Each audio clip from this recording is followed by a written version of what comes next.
His love life is talked about all over the internet. He was on Dancing with the Stars, despite not being able to dance. He once wrangled a kangaroo with his bare hands. I did what? He's your favorite reality TV fuckboy reformed. He can make a woman fall in love at first sight. He is Harry Jowsey, boyfriend material. All right, you naughty little possums. We're back with another episode of Boyfriend Material. Yes, I'm wearing this shirt today. The shirt I'm wearing says, I love gaslighting, because if you've seen the latest episodes of Perfect Match, I am a gaslighting king. Like, literally, I hope someone doesn't come to my house and try and get free gas out of me. Like, that's how much gas is oozing out of me in this situation. Like, I could fuel a fleet of cars. Like, probably the U.S. Army is going to hit me up to give them all the gas for their tanks and all their helicopters. I also just want to preface, if you didn't listen to the last episode, talk about the first 6 episodes of Perfect Match. You know, it was a year ago. It was last year. I was a naughty boy. I wasn't in a very good headspace going into it. There's no excuses for my actions whatsoever. But the point of Boyfriend Material is that we look back at those dark moments when I was a naughty boy and we grow from them. Because 27-year-old Harry, looking back at 26-year-old Harry, there's a lot of advice I would give myself. That's what we're going to do today. We're going to look at it. We're going to laugh, maybe cry a little bit, maybe cringe a lot, because there was a lot of dumb things that I did. And I'm sure you guys have seen there's also a lot of chaos online. And I'm sure it's going to get even worse. I've seen a lot of the other contestants kind of going at each other, and it's getting a little bit wild. I also do want to mention Dom Gabriel. Big rom-com Dom is coming on the show. He's going to be our first guest ever. You guys have had a bunch of questions for him, which we will get to in a little bit. Maybe there's some things that have happened online and on the show that you want to hear about that he's going to clear up. But today's kind of like a therapy session. We're going to sit down together. We're going to go through bit by bit, dumb stuff I did, maybe cute stuff I did, manipulating stuff I did, gaslighting stuff I did. There's a lot more of the bottom two than the other ones. So we're going to go through it together. What would we do different? It's a lot. I watched it this morning. I was up at 1 a.m. I haven't slept. I literally woke up at 1 a.m. I was laying in my bed, freaking the fuck out, because I knew this shitstorm was coming because I was there. So I also just want to mention, if you haven't seen the show, there's going to be a lot of spoilers in this episode. So my advice to you is don't watch the show, just listen to the episode, because you're going to get the full idea of what actually happened on the show. All right, well, now we're going to get into it. We're going to get into the meat and bones of all the dumb, silly things that I did on the show.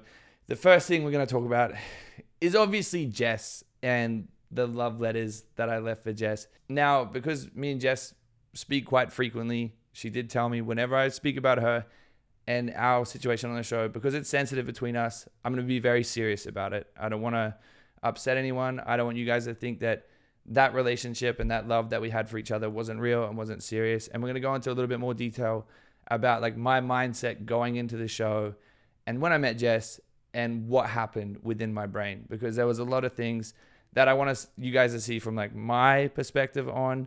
So I'm going to change the shirt because I don't want to upset anyone. And I also I care about Jess and her feelings. Okay, change my shirt right now. Now that my shirt has changed and we're feeling sexy and fresh as ever, I'm going to talk about leaving little love notes for Jess, because I think there is a glimmer of boyfriend material in that 26-year-old Harry. And honestly, I thought it was really cute. But what they didn't put in is the fact that after that moment, I was leaving little notes saying I love you and cute little compliments all through her bags and whatever else after that, because I think my mind frame in that situation was that everyone has some sort of idea of me. So I was actively, as you guys see, like on the show, trying to prove to Jess that like, hey, my feelings are real. My feelings are valid. Like, I really care about you. I'm not trying to screw you over, but I end up doing it. But I'm trying to like be a good partner for you and be the right man for you. If anyone else is at home, like, it's kind of like an inexpensive gift to do that to someone. Like, write little like feelings and like compliments out for someone, and then maybe like hide it where they usually go, because I think that's a cute gesture. It's super easy to do. It's super quick to do. And I feel like those go a long way. Like after I left those notes, I feel like mine and Jess' relationship like really started to blossom. For me, like, words of affirmation is like one of my biggest love languages, and I'm sure it is for everyone else. And I think it is really fundamental. If someone left me love notes, I'm pretty sure she did actually. I think she did start to return the favor. She probably did because she's the sweetest human ever. Like, it makes you feel like warm and fuzzy because, like, you know, like there's all that love there and they put it in there and all that energy is like stored in that little piece of paper. And then you kind of see it when you need to see it. And it's a chef's kiss. Also, there was a lot of things that happened. Like, I'd pick Jess flowers and stuff like that wasn't put in. I guess because, you know, it's a fucking TV show and they want to paint you a certain way and everyone is a certain character. So a lot of the cute, like, lovey-dovey things that I did do for Jess just wasn't in the show.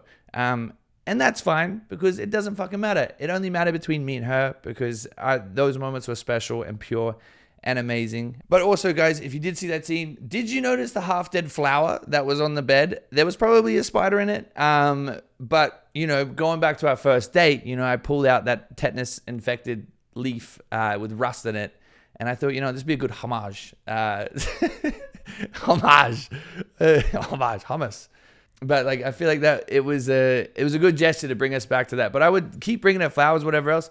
They probably, like, they were dead. They weren't good flowers, but it was like slim pickings over there. There wasn't really anything else that I could pick up. But I also want to mention that we filmed this before Saltburn came out.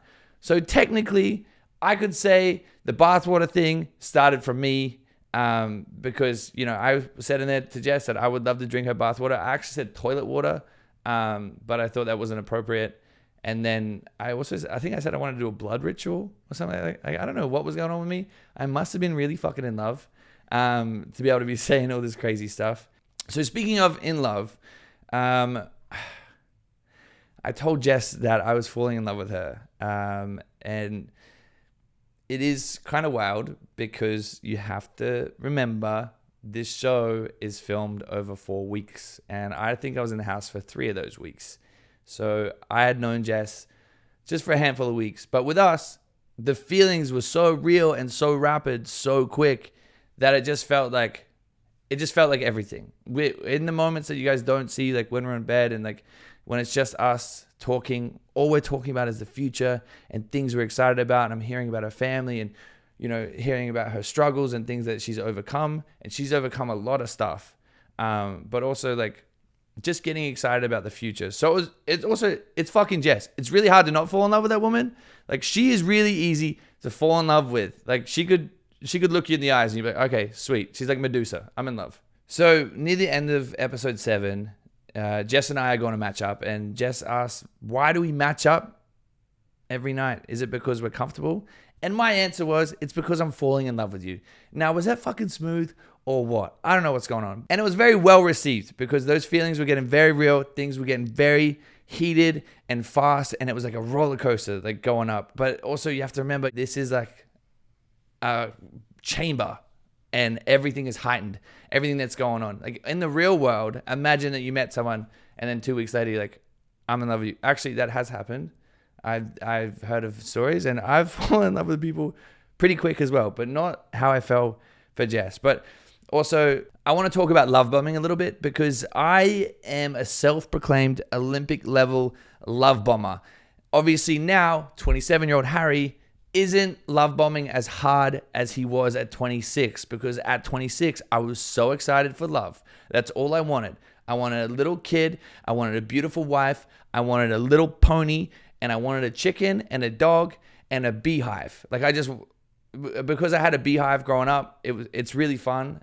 If you haven't looked at beekeeping, you should probably have a look into it because it is really rewarding and it's really good. I remember doing it with my dad when we were growing up. Anyway, that doesn't matter. I'm getting sidetracked. But if I was looking back at myself right now in that moment, yes, I understand it's a dating show and everything's heightened and at the peak. But in real life, if we were in that situation, I would have to pull myself up on it because I feel like that isn't appropriate after a couple of weeks in the real world, not on a dating show. You know, dating shows aren't real life, but in the real world, I feel like if you're catching yourself love bombing a little bit too quick in some situations, maybe just like pull yourself up on it. Like this one time I was seeing someone and I clocked that I was doing it because she said to me, like, Harry, like, why do you love bomb so hard? And especially when we were getting intimate. It was because I'm like, it just feels nice and it feels good. It's like, you should really think about that because the ripple effect and also the afterthoughts and the subconscious thoughts about that isn't really that great, and it really like puts people in a spiral. And I'm sure it's like an element of a mind game. So now I look back at that and I really think about those things and really put like meaning and love behind it. And not saying that there was no meaning and love behind what I said to Jess, because there was a lot of that. Because as you guys can tell, anytime I saw her, my eyes pretty much went cross-eyed, and then any thought in my brain just went out the window, and it was just like white noise in my brain. But also talking about Jess, you know, I feel like we all see her. Like, she checked so many fucking boxes for me, and she still does. Like, beautiful, mature, funny, and incredible mother. She, obviously, not everyone knows her on a personal level like I do, but she has the funniest sense of humor, and she uses really big words. And I remember saying that in the show as well. Like, she uses so many big words, and she would get so mad at me because I would steal her sayings. Like, when I'm getting drunk, I say I'm getting a little bit sexy. That's Jess's. When I'm making a tool of myself, she would say, you got your whole asshole out. Like, shit like that. And she's really smart. So, and I know she's been waiting for me to kind of give her flowers on that, because I've said it in like podcast interviews and other things like that. And people have laughed at my sayings. And I told her, like, look how funny I am. And then she gets mad because those are her sayings. The biggest thing that like popped out for me when I met Jess and when we got to really know each other was, number one, like her vision for her future and like her drive. And also like how her daughter is her entire world and nothing is going to get in the way of that. She will do and protect anything to protect her daughter and to continue to make her life the best life it ever is. So after, you know, our first date and spending so much time with her in the house, seeing that side of her, and also the fucking maturity that Jess has is incredible. And that's also something that I've never really seen before, especially in this space. Like, as you guys can imagine, on reality TV, they need drama. Like, you need drama or you don't have a show whatsoever. And the fact that Jess would be able to navigate situations as prim and as proper as she could, and also use big words. So a lot of us were confused if she was insulting us or like making a joke, was really incredible. So I remember being there and just always like constantly being in awe of her and how she carried herself and how she uses big words, can really communicate. Like, there's been moments where, as in any relationship, where potentially you start to have an argument and she'll tell me, hey Harry, I'm not arguing today, so let's just talk it out. And that would always like diffuse the situation. I've never really had someone just be like, okay, like, just shut up and sit in the corner.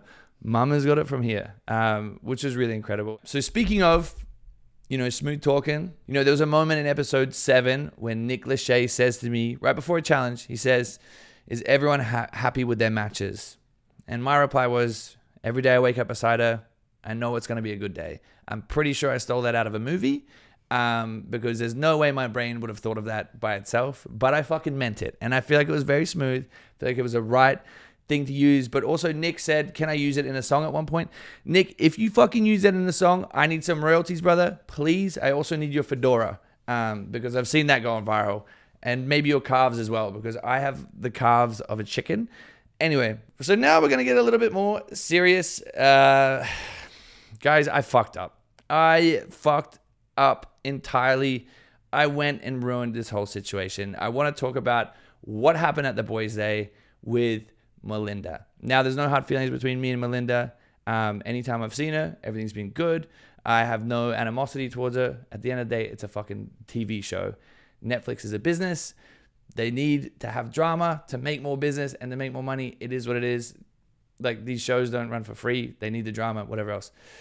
I also just want to preface that at the boys' day, when they separated the boys and the girls, we thought we were getting rewarded for being loyal and amazing, which is probably the first dumbest thing to ever think of, because why would we be getting rewarded to be loyal on a dating show where they want you to match up with other people? It's not Loyalty Island. It's Perfect Match. Like, they want you to keep matching with people to try and, again, create drama, but also to have a TV show, because at the end of the day, it's a fucking business. It's not real life. It's a business. So I want to talk about this a little bit, because there is some things that may explain why the boys acted the way they did. Now, there's no excuse for this behavior. I should have handled it differently. I should have held my own. I should have had the forethought. about who this would hurt and the ripple effect and how much of a tithead I would look, especially not sleeping since 1 a.m. So when the boys were in the van, someone may have brought a whole bottle of vodka. So before we even went to that scene, we were in the van for hours. Like, we were waiting for the rain to clear. We didn't know what was going on. Again, we think we're being rewarded for being good gentlemen. So we're like at this boys' day, we come out absolutely sauced, absolutely sideways. Like, I don't know if you guys see my face when I see the girls. I've got goggles on, and I think I'm like blowing water or drinks through the scuba thing. Wait, what is it? Snorkel. Through the snorkel. Scuba thing? I should know that. I'm a scuba captain. But in those moments, we are absolutely sideways. Now, I also just want to let you know, because it's a TV show, and again, no excuse for my behavior, but because it's a TV show, there was someone on the team that came up to both the girls and the guys and said, hey, if you guys don't do anything or create any drama, we don't have a fucking show. Like, this is not going to go anywhere. This is not going to be big. This is not going to be what we want. And they're putting millions of dollars into it. We're all getting paid to be there. So obviously everyone wants it to be a big show and they want it to be successful because that's what keeps our lights on. That's what keeps you guys entertained. And that's what keeps these shows going forward and giving us all a career. Because if we went on the show and it was Loyalty Island, then it wouldn't be number one. That's just the facts of the matter. But I also want to add on to that there was no limit on the alcohol. And when I was watching my fucking screen, I'm like, Harry, put that fucking drink down. Get that shot out of her body. Not with your mouth. Don't just scoop it out. You don't need to be there. You don't need to be doing that. There's a loving, amazing human on the other side of the island. Well, we're not on an island. We're in Mexico. On the other side of the city at probably the same beach that is worried about you and is thinking about you and feels like you guys are safe and secure. This is another thing that I do want to mention, and you probably can see it if you watch the show from start to finish. When I went on to Perfect Match, I wasn't in the best mind frame. I wasn't doing the best things for myself. This was a job. Like, I'm getting paid a lot of money to go on these shows. Like, I'm not doing it because I'm bored and I have free time. Like, they offer me a bunch of money, said, hey, you can go on another Netflix show. I'm like, of course, I fucking love Netflix. I would love to do it. But the biggest thing that you guys can see is the change in my demeanor when I meet Jess. Like, when I went on the show, I did not care. Like, the Elise situation, didn't care. I should have. Again, I apologize for that. But like all the other things, I didn't care because, and I think that's why watching it back hurts me a lot more, is because when I met Jess, those feelings were so fucking real and things happened so fast that there was two battles going on in my brain the whole time. There was one going, we need to make good TV, where I literally hired to do a job. And then there's the real life one, like, this person is everything you've ever asked for and asked the universe for. What are you going to do? So I was constantly like battling in these two different mind frames. And then obviously, as you guys see at the boys' day, the TV work Harry brain comes on when they tell us like, hey, Harry, you need to do something crazy or else we don't have a show. We hired you because we want you to be this character and you're not giving us that. Like, you're being Loyalty Island. So obviously, again, no fucking excuse, but I'm just showing you the depth of kind of what was going on with me. And the realness behind like why this fucking hurts a little bit more, because there was something so beautiful and so amazing where I just made a tit of myself. And as Jess would say, I showed my whole asshole, which I do on OnlyFans.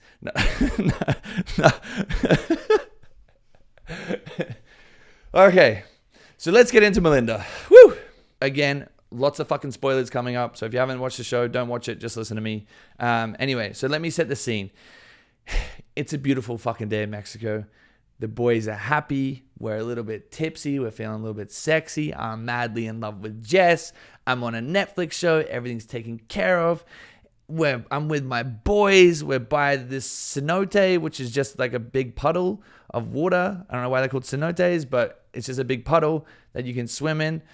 There's snorkeling gear. We can like do backflips. The drinks are flowing. The vibes are high. The boys are having the best time ever. And obviously, because it's reality TV, when they bring all the girls back in, all the girls that had been rejected at some point had come back in. They're coming in with a vendetta. They're coming in with vengeance or vendetta, whatever you want to say. But they're all coming in fired up, ready to get their spot in the house. Because at the end of the day, being on a TV show. If you're not in the house, you're not on TV. If you're not on TV, you don't have followers. It is what it is. And also, like, I just want to say that people that say they're doing this for the right reasons and genuine reasons are lying to you. If everyone was on this show doing it for genuine reasons, why did you take the money? Why are you taking brand deals? And why are you making TikToks about it? Because if you went on a dating show and a reality TV show for the right reasons, you wouldn't take the rest of the stuff that comes with it. You'd be like, I'm going for what I want, and that's love. Or you're all beautiful. Go to a bar. Someone will kiss you. I will. I want to talk about my demeanor on the boys' day, how it was wildly inappropriate, the things I said, the things I did, and how bad that whole situation was. So when I see the girls, as you guys can see, I've got the snorkel in, I got the goggles on. I thought if I keep that in, I'm not going to talk to anyone. I'm not going to kiss anyone. I'm not going to look in the wrong direction. I also didn't realize the goggles are see-through. You can see my eyes. They're not hidden. Nothing's going wrong with that. I also, look, again, Harry, a year ago, I'm talking to you. When you're away from someone that you really care about, it doesn't matter how long you've known them, whether it's a month, whether it's 3 months, whether it's 2 weeks, whatever it is, set up boundaries for yourself, because that's one thing that I didn't do. Like, I was so flirty, I was so free, I was having fun, and I forgot the fact that there's someone that cares about me, and there's someone that is kind of counting on me to be a good human in this situation. And I don't think I really was. Like, the carrying Melinda across the rocks, I don't think that was appropriate. Maybe a piggyback ride, maybe not. Maybe just you got feet. Let's just walk across together. There was a million different ways looking back at that I would handle that situation. And I hope if you're a young man or a young lady and you find yourself being a bit of a hopeless romantic like myself, and you find yourself being a bit too much of a flirt after a couple of drinks, look at that and think about what would you do if that was you in that situation, or how would you analyze that a little bit different? Because again, it wasn't the most appropriate. It wasn't the best timing. It wasn't funny. In my mind frame back then, when I was drunk as shit, I thought it was hilarious. I thought this would be great at a TV show. And also, when I'm sitting down and she goes to sit on my lap, I should have said, no, please don't do that. That's not appropriate. I shouldn't have leaned into it as much as I did. And I also can speak for all the boys. We were trying to make a good show. There's no excuse for it, but we were trying to have fun and in that situation. And I think we all got a little bit carried away after a few drinks. I was so fucking drunk that I don't remember leaving that place. I don't remember the second half of that night. All I remember is the shit that went down, and then being back at the house with food poisoning. Obviously, there's a lot of things that we need to talk about for the Melinda situation, but we'll get into that next week. And I just want to let you guys know it's a lot worse than you think. So buckle up, brace yourselves. And if you want some entertainment, make sure you check my comments, because I'm sure people are going to be very colorful in their verbiage. Anyway, back to being food poisoning. If you're watching this show, it looks like I'm vomiting from having anxiety or just being a big old bitch. But what you guys don't realize is that I am the shittest cook on the planet. I was cooking salmon every day. I thought salmon should be medium rare. It shouldn't, especially if it's in Tulum and it's being outside and there's flies on it. You should probably cook the whole thing the whole way through. Again, when we did Taught to Handle, we had a fucking chef. When this one, it was me. I'm surprised Jess didn't blow the back out of the toilet as well, because I was making her food. I think she was secretly just throwing the food out, to be honest, because it wasn't good. But when I came back from the boys' day, I had absolutely squirted from my bum in the toilet.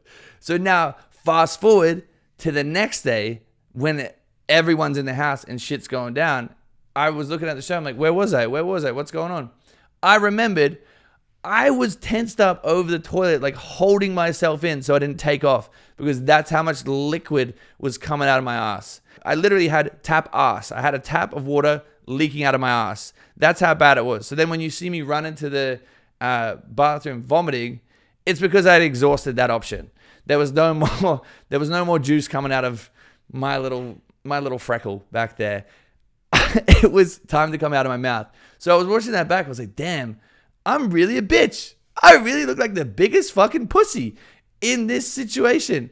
Because Jess is holding her own. I look like a man-child. But little did you guys know, I can't cook for shit. And I was dying. Also, after that scene, after everything went down, I was outside on the ground, vomiting profusely. I think it went on for another week. Guys, don't ever let me cook for you. Ever. Anyway. But also that just goes into like how produced these shows are. You know, like it looked like I was vomiting, crying, and freaking the fuck out from Jess, which I should have, to be honest. I probably would do that right now. But like in that moment, I was just violently ill. There was also a physical altercation that happened that wasn't in the show. I'm not going to say who it was between, but it got pretty fucking serious. I remember holding myself down on the toilet and I heard some shit going down. I ran downstairs and I'm like, what's going on? Let's break it up. As the people were getting very heated and about to break each other's faces. So there's a lot that's cut out. And I'm sure there's boys, because of who they are, they're probably going to talk about it. All right, now it's time to get into the nitty gritty. And that is the Boys Day conversation with Jess. Now, again, as I explained before, I was shitting my pants. I was on struggle street. Number one, I was blacked out drunk. Again, no excuse. Looking back, this is why I don't drink now. This is why I'm back on my fully sober journey to, number one, protect any relationships, but also myself, and just keep being a good boy as a 27-year-old gentleman now. But in this situation, number one, food poisoning was absolutely fucking ruining my life. So as you can imagine, when Jess walks in the house and everyone's hunky-dory and cheery, and then she comes upstairs and she sees me in bed fucking crying because I've been... I've turned into a fucking fire hydrant out of my asshole. I was crying because of the pain. In that situation, I knew what I did. I knew that she was going to see it. I knew it wasn't appropriate. I also was like second guessing the intentions of, the team members that told us that stuff. But also at the end of the day, like it's also difficult because the people that put you on the show are the only ones you kind of trust. And they're also potentially leading you astray because they need a good show to get the money's worth. Looking back at Harry, 26, 2023, even if I've got food poisoning, even if I've just lost my leg or my eyesight or all my brain cells, I would immediately approach Jess and I would clear the situation up. First off, I wouldn't put myself in a situation where something like that could happen, where, an intoxicated bad version of myself would come out. I just wouldn't put myself in that position now. And again, king of self-sabotage. And on a TV show, of course I'm going to play into it. And that's fucking silly because, again, people get hurt. And that's not what we want to do. That's not my goal with this. That's not my goal in life whatsoever. So kind of like the Elise situation. What I should have done is just fucking waited for her patiently and just talked to Jess through everything. Now, mind you, in these conversations and in that moment, we do talk about everything. Like we spoke about the whole Boys Day. I explained everything to her. I was just more upset at myself because I know how much it fucking means to her to have an incredible man in her life for not only her, but her daughter as well. And I think that's why, again, I was crying because I was so fucking devastated in myself. I was so embarrassed by my actions.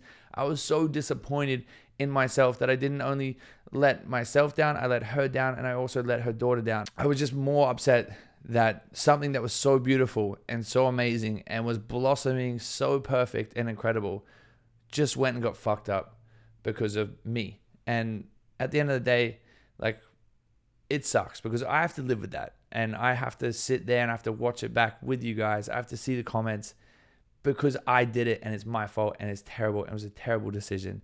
So yeah, in that situation, what I would have done different is just waited for her, taken full accountability on that situation, heard her out, heard her feelings, let her rip me a new one, let her hit me with a frying pan, do whatever she needed to do to make sure she felt seen, and then let her make the next decision of where she wants to progress or if she wants to take me back or whatever she wants to do in that moment. So back to the conversation. I'm watching myself. I called Jess hostile. Again, I'm a tithead. She was speaking perfectly normal. I'm already feeling down on myself. I'm already got this victim mentality and I'm already feeling like a silly sausage because I fucking ruined everything between us. And I don't know why I said that. I shouldn't have said it. I shouldn't have said hostile. I should have just heard her out, heard her feelings because, again, young lads listening, the best thing to do in these situations is to make sure your partner is seen and heard and you feel it. Like, that's it. You just want to make sure she She knows that you can see where she's coming from. She knows that you hear it and you feel exactly what she's feeling. In that moment, I was only worried about number one. I was only thinking about myself. I'm like, okay, well, fuck, I'm mad at myself. I'm upset at myself. I'm being a Debbie Downer when I should have been like, I get why you feel this way. I get why you're a little bit heated. But she wasn't. She was being so understanding and patient with me in that moment. So looking back at that, there's a lot of shit I would have done different. But the beauty in this show and the beauty in doing something a year ago is you get to reflect on it, you get to grow from it, and now moving forward, I know exactly what would happen in that situation, but it wouldn't happen again. It would never happen again. Okay, guys, I got a little bit serious there, but as I should have, because there's no laughing matter.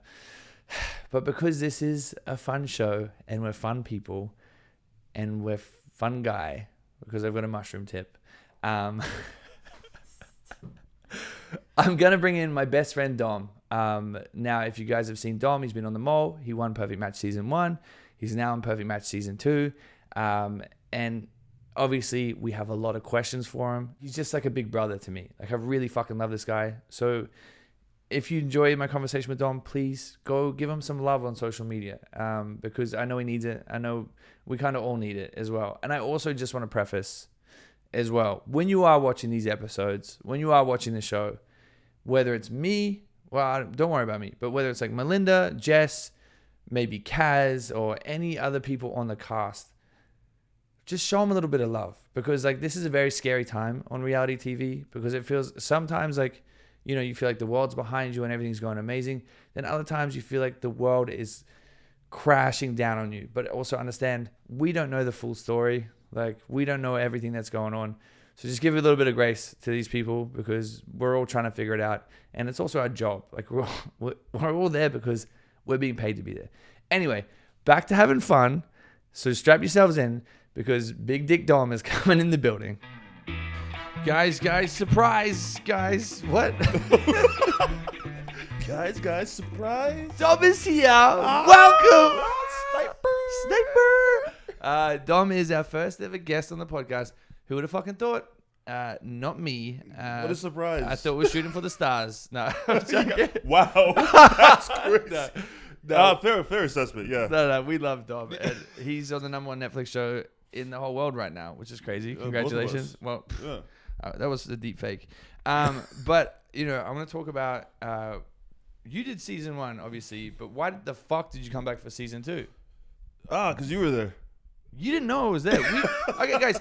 Don't I need to go with it. No, here's the thing. I want you guys to hear from Dom's mouth our relationship, because we're going to get into the questions that people say, but like our relationship before the show and then after the show, and when did we fall in love?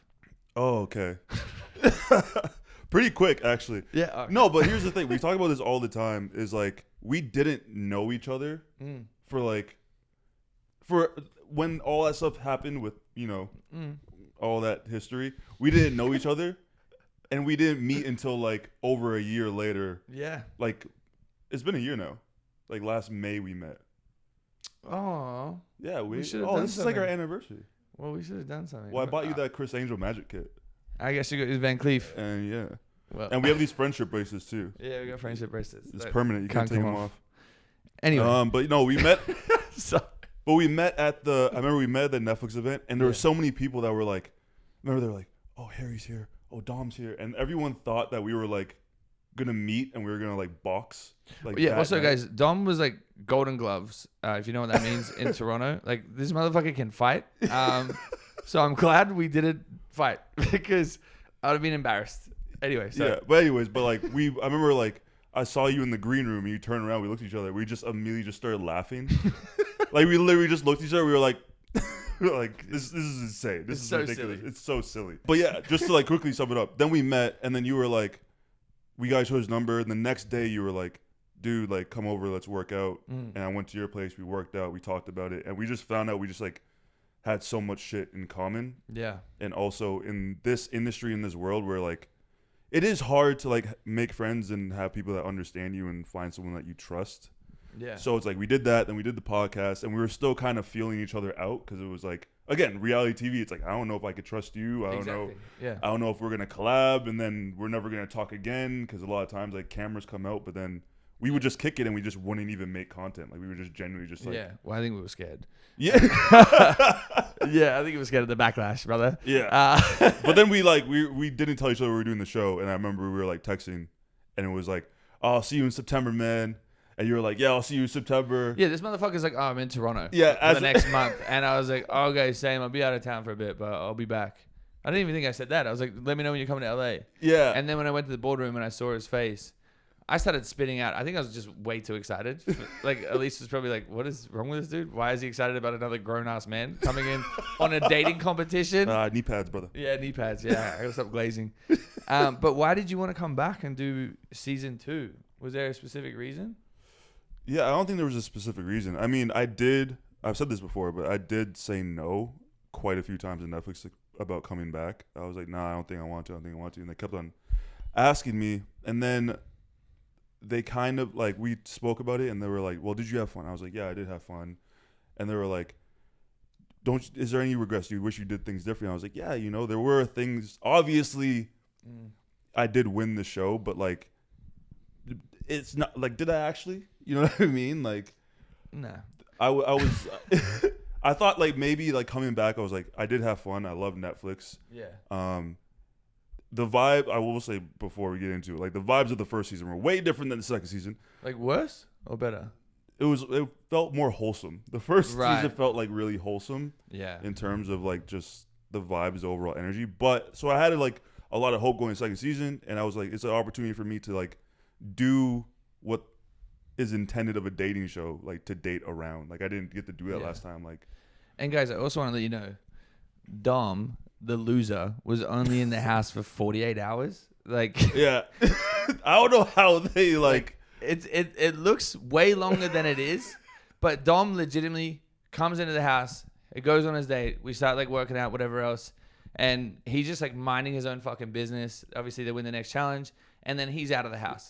Like, literally gone. Like, I didn't even unpack. Yeah, he didn't even unpack. Like my suitcase was actually still under the stairs. Like, it's crazy. But then we see you again in these later episodes where, it's the girls' day and you have that incredible conversation with Jess. And you said she's a prize. Yeah. She is. She is. Well, I was like, also, I want to make it clear. I also said I had no intentions. Like, I am not interested in Jess at all. I said that I have no intentions, but like I was speaking in a sense of like I'm speaking from the POV of Harry. Nah, he's like, really like you are the prize in the eyes of my dog. So I want to talk like a little bit full circle because in the final few episodes, you really have my fucking back. Like you really talking to Jess in a way that's like uplifting for both of us. You're also like. You're pulling me to the side and you're telling me like, growing up with a single mother and how important that is for that kid and just to be a good fucking human in those situations. I want to kind of hear your thoughts and feelings on like, obviously we had a bit of a tiff early on in the show and I know there's a question here from you guys. But coming back to that point, because we really didn't see each other whatsoever up until you came back to the house and you fully had my back. Yeah.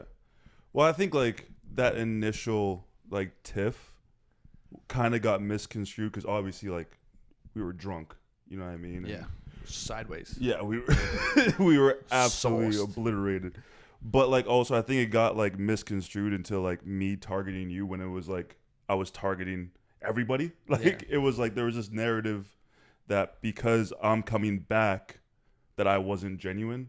Yeah. Which I felt was like not fair to me. Yeah. You know what I mean? So it was like if everyone's here so genuine, why are you here? Why are you here? But it just so happened that like they didn't show me going like why are you? It just showed me pointing at you. Yeah. And it was like, why are you here? And then you just cut it off to like it's TV, baby. You know what I mean? So it was like I will say like was I targeting you? Yes. A little bit. I was drunk. Okay. But I was targeting I was targeting everyone because there was a narrative in the house that like, oh, Dom isn't genuine because Dom's coming back. So I was like, it was more so like, well, why are we all here? You know what I mean? Like Exactly. there is like a sense of like, yes, we're on a dating show. We want to match. We want to find our people. But it's like, am I allowed to say, like, if we genuinely wanted, if you're like, oh, I just want to find that person. I just want to find a person. Download Tinder. Download Hinge. Yeah. Go to like Just go to Tinder the because we bar. got a brand deal with Yeah. them. Oh, sorry. To go on Tinder. You know what I mean? Go to your bar down the street. You know what I mean? Yeah. Like, if that's the case, or you know what I mean, we get paid to be here. Don't take the money. You know what Yeah. I mean? If that's the case, there's just like certain things that like. So in that moment, I was heated that I was the target of like not being genuine. Yeah. So I'm sorry, I didn't mean to take that out on you. I think I wanted people to know that like, you are my dog. You know what I mean? And I didn't. There was no malicious intent behind that. Well, that's not what you were saying this morning. No. This morning I woke up 8 a.m. and I was like, hey, brother. Yeah, he came into my room, kicked my bed. He's like, "Get up, brother." I think also like the wildest thing about these shows as well is everyone had seen season 1 apart from me, and everyone had some sort of idea of like what character they were gonna play to maybe move through the ranks or potentially win the show and whatever else. And I think that was also a tough thing for Dom to navigate that landscape, like coming into a show where also I think like 80% of the cast, like their shows hadn't come out yet. So we're still like fresh to these people, and Dom comes in, and it was a little bit like that with me. All these people had some sort of an idea or perception on him, so it made it really difficult for him to kind of come out of his shell and like open up a lot, because everyone was judging him from season 1 or the mole, and he's like, well, obviously I'm a lot more than that. And I think that was also like that was super difficult to watch him go through that, is because, and you guys saw me break down over it, because like you want to show people the true version of yourself, but it's also a TV show. And I think with Dom, there was a massive target on his back because he won it. Like, and they're like, okay, well, if I'm with Dom, I'm going to win the show. Yeah, I think that's like a part of like people don't understand that like, yes, it's Perfect Match, but it's not like Loyalty Island. Like the name of the show, like it's not, you know what I mean? And it's I like, use that line. Oh, you did? That one? No. Yeah, but you can say it again. All right, well, We'll plug it. I already used it on Elite Daily, so Oh, you it's a motherfucker. headline. Beat you to it. But yeah, it's like it is a strategy game at the end. Like there's a winner at the end of this. There's winners and there's losers at the end of this. It's like it's not Love Is Blind. You know what I mean? If that's the case, if you want loyalty and you don't want to play games, then apply for Love Is Blind. True. You know what I mean? Like it's Perfect Match. Like people are gonna do what they want, what they have to do to stay in the house because you want to win at the end. There's a winner. Yeah, you know got to what go I on a mean? trip somewhere. Yeah. Anyway, so we're going to get into questions from you guys. So if you have any questions that you want to know about the show or anything else, go to boyfriendmaterial.iamunwell.com and submit them, because we will read them out. The first question is from our beautiful Eliza, and she's got a question for Dom, and she says, do you regret coming back to Perfect Match? And if you were going to do a third season, what would you do different? No, I'm not gonna say I regret. No regrets. I mean, Straight in my head. Yeah. You ever watched We Are the Millers? No. Remember the guy with the chest tattoos? Oh yeah, I've seen that. I don't have any regrets. Like I don't believe in regrets. Are there things that I would do differently? Like yeah, for sure. There's definitely things. Yeah, I fucking hope so. Yeah. I think there's a lot of things that everybody would do differently. But yeah, I don't have any regrets. It is what it is. If I were to go back, which is like, after it's been pretty traumatizing, I don't know what I would do differently, because I feel as though like this is a show that's like meant to be fun. Like the first time I did have a lot of fun, because like in the first season, at the end of the day, no matter what drama went down, I feel as though like there was still a family dynamic where like after filming or whatever, in the nighttime, like lights get shut down. It's like we would all go to the kitchen. We're all having fun. You put everything. That sounds fun. Like what the fuck happened with us? Yeah, it's like there was a really like nice dynamic. I also think it could have been the house. The house the second season was really dark. Yeah, we did have It a wasn't dark. like, It was in the middle of the it jungle. wasn't like a lot of natural sunlight. But anyways, I think it just comes down to like the dynamic of who's there, because I feel like this time around it felt so intense. It was this season where I'm like, I feel as though this is a fun show. It's not Love Is Blind. It's not Love at First Sight. It's not 90 Day Fiance. Like it's Perfect Match. There's a bunch of people from different shows getting an opportunity to come together.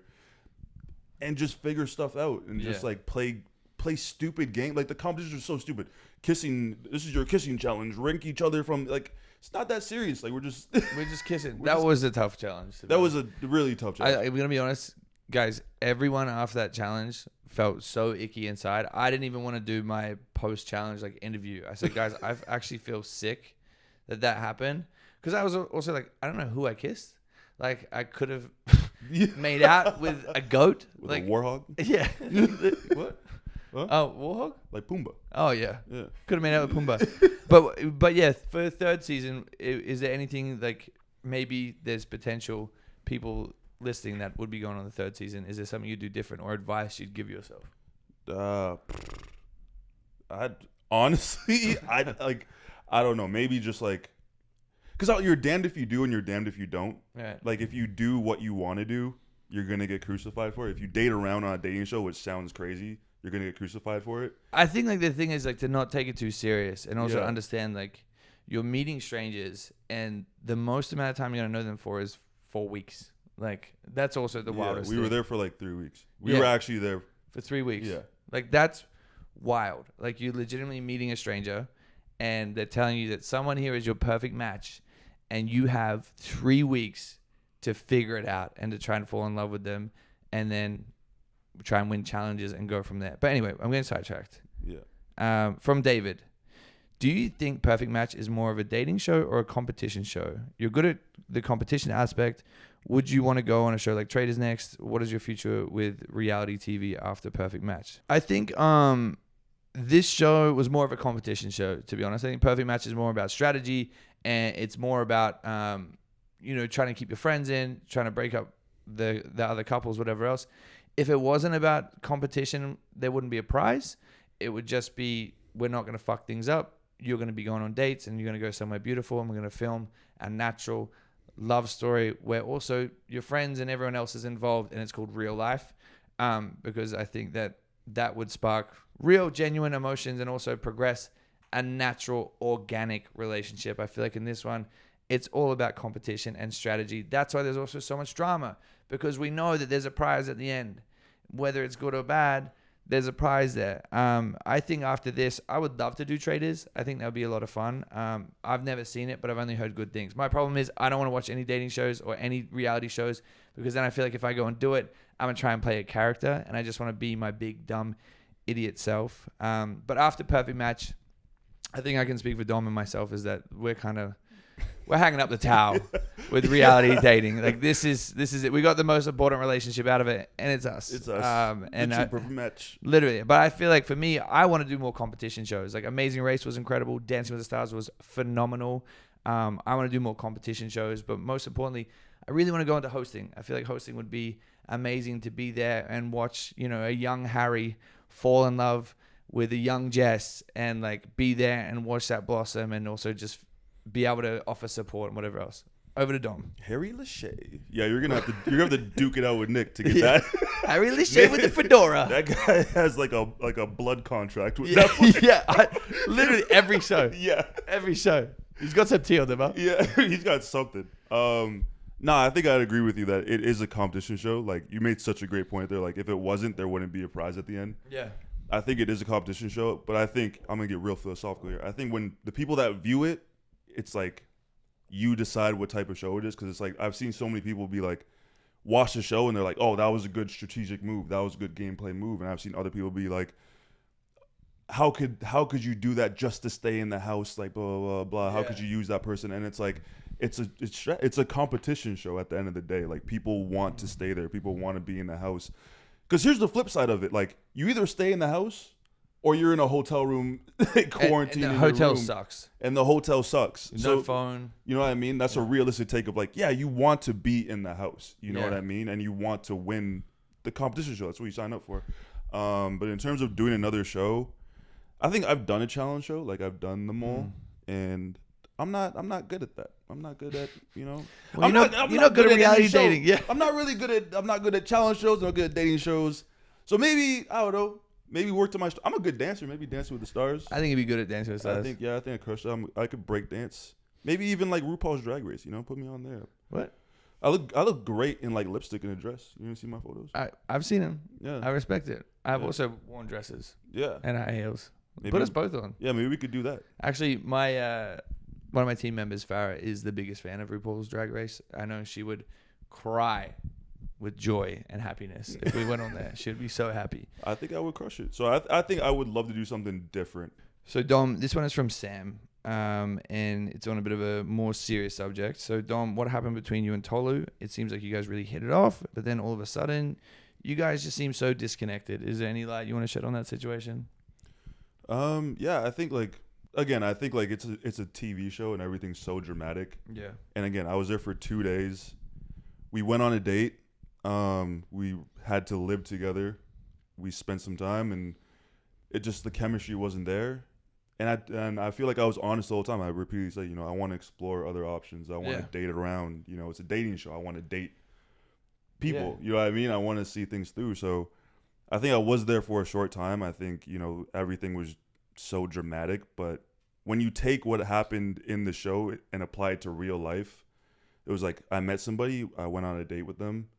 It didn't work out. And I tried my best to not hurt that person and let them down in the best scenario possible. Yeah. You know what I mean? Like, you were with me that whole time. Like, and you know how I am. Like, I'm just naturally, I'm an introvert. I'm a quiet person. You know what I mean? And I think everybody in the cast, if you ask them to describe me, they'd be like, Dom's quiet. He's like really hard to figure out. Yeah, I think that's also a difficult thing as well, because you see season 1, you expect a TV personality to be like massive and loud and everywhere all the time, but like in real life, Dom's an introvert. Like, he wants to go hide in a shell in the corner and like figure his stuff out. And I think also coming back on a second season, super overstimulating, especially to someone who's an introvert, has anxiety, has to deal with like real life shit going on, comes into a house as like an intruder or like a bombshell. And that's also not easy. Like, being on the opening cast, super easy because you get to form those relationships, whatever else.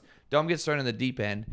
And then also everyone's like, okay, there's a target on Dom's back now because we know he won it and we want to try and see it through, whether that's, being with him to get to the next level or whether that's like sabotaging his relationship to get to the next level. So I think it's also tough because there's so much that was cut out in everything that goes on. But there was also like a lot of love there. Like, I remember seeing how him and Tolu were interacting, and I thought everything was fine. I just know Dom, and I just met Tolu, and I was like, she's bright, she's bubbly, she has this incredible personality. Dom is like in his show like most of the time, and he's just kind of like quiet, and that's just Dom. That's why we love him. But then once you get to really know him, like, he pops out. I just think he was just it was a lot for you. Like, yeah, it was overwhelming. I think you know me. It's like I'm like that TikTok audio of like, yeah, he quiet for real, but once you get to know him, he funny. Yeah, you know he's a freaky boy.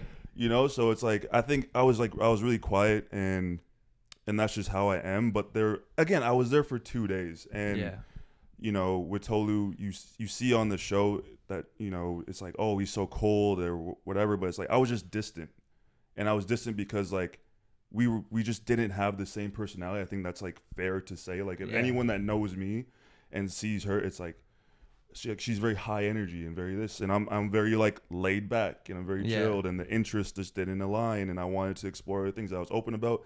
And again, they didn't show a lot of things. Like, a lot of things are edited out. Like, they didn't show like me, huh?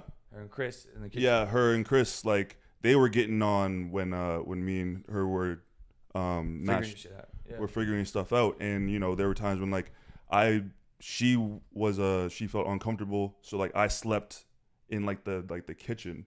Like, I remember that. I was so confused. Yeah, like I slept in like the kitchen. I was like, Dom's in the dog box. Yeah, like he's literally sleeping in the kitchen. Like, I slept in the kitchen, and even in the boardroom, they cut out afterwards, of me telling her like, hey, like, I think it was just miscommunication. Yeah. Like, I told her like, it's miscommunication. I care about you a lot. Like, I think you are a genuine person, and you are here for genuine reasons, and that's the reason why I didn't match with Alara. When the girls' elimination, I told Alara that too. I'm like, I care about Tolu. I just want to have fun, but I also don't want to see her go home. Yeah. So I stayed, which is fair, And I think, when I told Tolu to explore, we should explore other options, and she should pick someone else. I was like, this is good for Tolu because it's guys' elimination. Yeah. I'm in danger. Yeah, but she's in a safe. position. She's safe. At least Yeah. I'm letting her down, but at least she's safe. She can carry on in her perfect match journey. And we hugged it out. You know, she was like, Dom, I think you are a great person. We hugged it out. Everything was cool. And she even asked me, she was like, you know me best. Like, how about you help me pick the next guy? And we were going through like, oh, what about Jake? He's from Houston. He's high energy. I feel like this would be good for you. She's like, yeah. And everything was good, you know? So I think the show kind of, and a show's meant to do that. It's meant to create polarizing opinions and create drama. Because if there wasn't drama, there wouldn't be a show. Yeah, if people aren't emotionally involved, there wouldn't be a show. Yeah. Okay. All right, next question is from Jenny. Dom, how do you guys keep occupied between competition and dates? Do you read or watch movies? I don't know. I wasn't there. What did you? I'll tell you what we did second season. You tell me. Well, I was on the second I mean, season. what you tell me? Yeah, you tell me what you guys. You were in the house the whole time. I wasn't. I was there for 2 days. So pretty much the whole time that we weren't doing like competitions and like on dates and stuff, I was just crying. I was just in my room crying my little eyes out. No, to be honest, you kind of got to keep yourself busy and keep yourself entertained because you don't have your phone, you don't have your friends, your family, whatever else, and you're kind of only filming for certain hours of the day, and that's when the camera crew comes in. Like obviously the cameras in the house are on 24/7, but there's only like certain times where you're filming like certain scenes. You got to keep yourself busy. I brought a book. I don't read. What about you?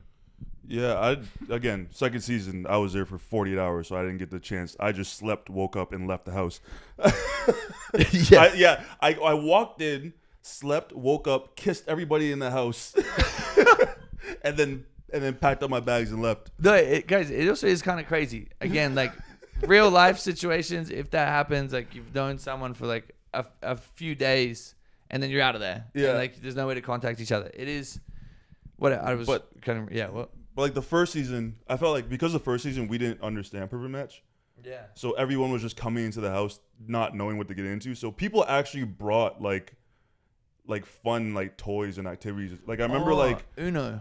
Yeah, We went nuts with Uno. Oh no, I remember Mitch brought like a bag of just like Nerf guns and like what? And like bubbles for the pool, and like we would like have like Nerf gun wars and water gun battles, and we were having slip and slide because we didn't know what we were getting into. And even on the first season, everyone said this up until like the first season was filmed over like 7 weeks, like it was a lot longer, and we didn't know how we won until like the second last week.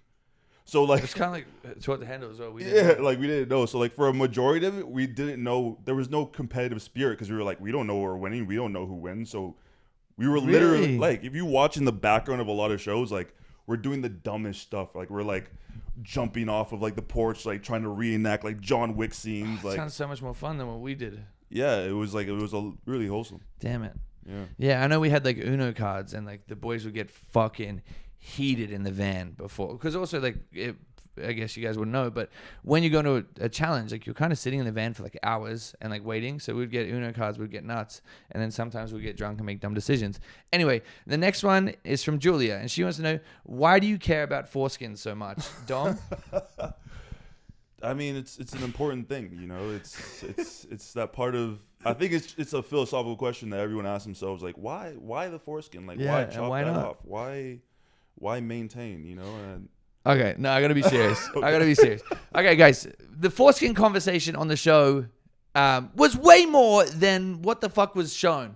It literally, it's just me talking about foreskins, and I'm getting mentions on Twitter, on Instagram, of people saying, what is Harry's obsession with foreskins? Now I've got people going #foreskin gang in my comments, and us helmets are going to war with the foreskins, the wizard hats, the anteaters. You do be doing that though. Like there'd be mornings I wake up and I'll just catch up like, whoa, brother, and you're like, I just wanted to see if it's still there. Yeah, I just gotta. Yeah, I don't know. If like it's gonna unzip my pants with a little scissor. Be like, yeah, hey, I'm like, come on, brother, join the team. Let me get it off for you. No, but so. No, but for real, what happened was we went in the house, and obviously you're getting to know everyone. You're having fun, whatever else. On the first night, we're all drunk as fuck. We all start laughing, and we're talking about, what do boys talk about when they're drunk? Penises. So we start talking about each other's cocks. And that goes into like, oh my God, you don't have a foreskin? You don't have a foreskin? You don't have a foreskin? Turns into this whole thing. So when Nick Lachey comes in the house, I was like, yo, Nicky Long Dicky, he's back. So then it turns, I said it so many times. So then it turns into this whole thing, and we're all joking about it. And before I go to the boardroom, the guys are like, make sure you pick someone who doesn't have a foreskin, because then you're going to ruin the helmet gang over here. So I was like, okay, sweet. So we get in the boardroom. I at least knew about the joke, but it's not funny when it's just me to go, because I feel like girls don't find that funny. So I'm sitting there like making jokes about it, whatever else. Not hitting. Not one joke landed whatsoever. So now I'm on my phone. Everyone's like, what is going on? Why is he obsessed with them? Whatever else. I'm not. I'm repulsed by them. But that sheds a little bit of light on it. It was just more of like an inside joke that should have been outside. So then I don't look like a fucking weirdo. So the final question we have is from Gabrielle. And she says, Dom, how do you feel about Harry's situation with Melinda? ? Is there a double standard about kissing in the house? Yeah, I think just to preface this answer, it's like you have to take into account that we filmed this over 3 weeks. Like these are 3 weeks that we're getting to know people. Like to this day, I don't know everybody on the cast. Like no. You know what I mean? I don't even know them really. So it's like it's filmed over the course of 3 weeks, and I do think there is a double standard when it comes to. And again, it sounds like I hate for it to sound like egotistical in a sense, but it's like there is sort of a double standard when it comes to us in a sense of like how people perceive it, because it's like, do I agree with, you know, the way that you handled it in terms of like the gaslighting, the lying and stuff like that? No, but you know, but you know what I'm saying? When you look at it, it's like, you know, if you were to take that and put it into the real world of like, okay, you get to know somebody, and over the course of 2 weeks, and over the course of like 2 weeks, how many dates do you probably go on? Probably 1, 2, 3 dates. You know what I mean? And then let's say you go for those 3 weeks, and then your friend kisses some girl, gets a little bit too drunk, kisses some girl, and then comes back to you. It's like, yeah, that didn't mean anything. Like, that's fine. And like, I think I do want to be with this person. You're probably like, oh yeah, like go ahead, like go on another date with her, go and really think this through, you know? And I think that's fair in the real world, but because it's reality TV and everything's so heightened and intense, there is this sort of like, people are watching it through the lens of like, as if they're watching a movie. Like, no, you're meant to be together. Like, that's your soulmate. This is that. Like, there's a lot more emotional attachment from a viewer standpoint. Yeah. And because there's like dramatic music and there's cameras all around and all the emotions are heightened. But like in the real world, it's not that serious. I mean, I think there's even point in like the newest episodes where everyone's doing a kissing game. Like everyone was kissing. Yeah, everyone's together. They're playing a game and everyone's kissing. Like Kaz, they're like, Kaz, kiss anyone you want, and he just goes and he kisses Holly, and Tolu kisses Nigel, and you know everybody's like kissing, and it's sort of like, it's a game. It is what you know what I mean. So it's kind of like, why is it that any different? Yeah, I think that was one of Kaz's arguments as well. It was like, oh, it's just a game. I'm like, fuck. Good strategy. You should have used that. It was games. It was just a game. Yeah. So yeah, I do think there is a double standard when it comes to it, and yeah, I don't think it's fair. And it's like, and also on the flip side of it, I'm not saying it's like more fair or not fair one person. I'm like, we're all there supposedly to have fun and to find our person and like explore every other option. So it's like, if this person wants to kiss this person and give that a try, like that's totally fair. If you kiss that person, or if you go on a date with someone else as opposed to your current match, and you're like, I went on a date with this person and now I want to go back to my preferred match, I think that's who I want to be with. Yeah, that's right, because you explored that option in a competition dating show, and then you were like, like, wow, like how, like this is iconic. For once, somebody is actively dating and exploring their options before coming to a conclusion on a dating show, you know? Give it up for Dom. Thank you so much, Dom, for coming on. He does have a new jewelry line, if you want to plug that. Oh, yeah, Rox's brand. We're launching new drops every single month. We got a lot of fun stuff on there. Hoodies, clothes, rings, bracelets, jewelry, chain.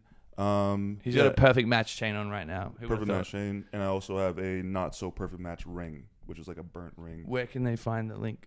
The link is in my bio, my Instagram, Don't Call Dom, and it's at Rox's brand. Or you want the actual website because you know you're really You want to support the boy? You want to support me? You really like that?